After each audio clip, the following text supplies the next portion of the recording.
Hello, Dr. Ben Galyardt here, and I would love to share with you a little bit about our process, about how we take someone's brain from degenerating to regenerating.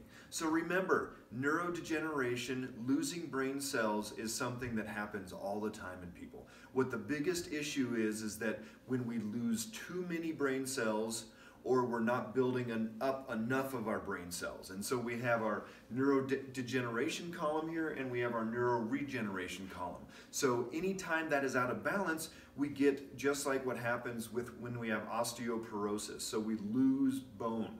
Well, we're always losing bone. We have cells that are called osteoclasts that are continually breaking down bone. We have cells called osteoblasts that are building up bone all the time. It's when this gets out of balance that we have the issues and we are quote unquote losing bone.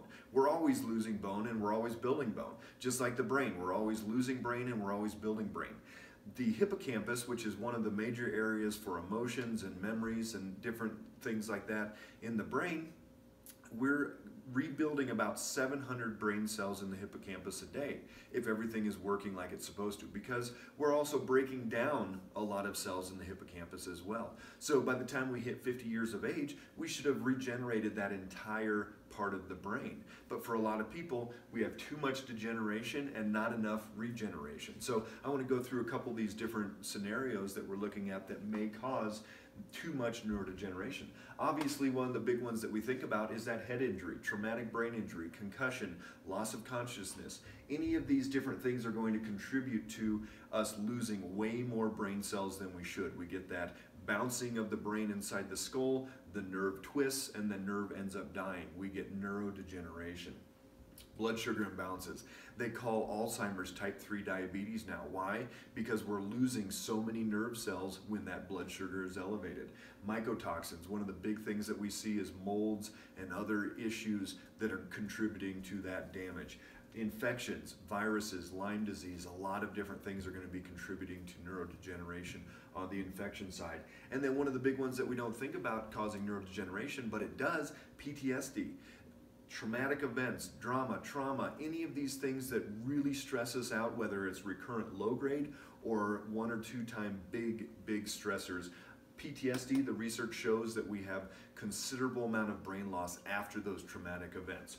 So neurodegeneration, are we breaking down too much? When we get into looking at the brain map and figuring out where all this degeneration is taking place, we have to slow these down, and then we have to start that rebuilding process. Part of the foundation is doing that brain map where we're able to evaluate all those different areas of the brain, figure out which ones are going too fast, which ones are going too slow. A lot of times when we have neurodegeneration, we'll see slow brain waves in that area, some blue and dark blue, meaning we've lost brain cells and we're not firing as much as we should. So some of the different things that we look at, neurofeedback, one of the big tools that we use to actually teach the brain to do something different, teach it to go into a different pattern, to really get to that place of working better. The oxygen therapy, even better than hyperbaric. We're able to get oxygen really strong into that brain with some perfusion where it's able to regenerate and balance itself out. Specific supplementations, we have brain repair kit where we use glutathione, resveratrol, pine bark, a bunch of different tools to help regenerate that brain.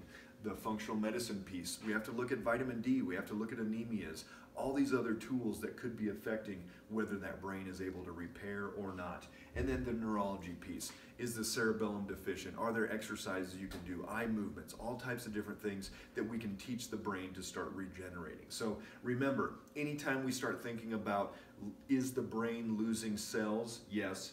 Always is losing cells, but is it accelerated because any of these? And then are we rebuilding? We're always rebuilding, but are we rebuilding enough? Is anything slowing us down? Are there things that we can do to actually speed up that process, and instead of it taking years and years to get to that point where the brain is repairing and rebuilding, we can speed that up into months. So call us, schedule in for that consultation. We can go over exactly where you are in this process, and we'll get a brain map done and show you exactly where we can help you get your brain healing and where it needs to go.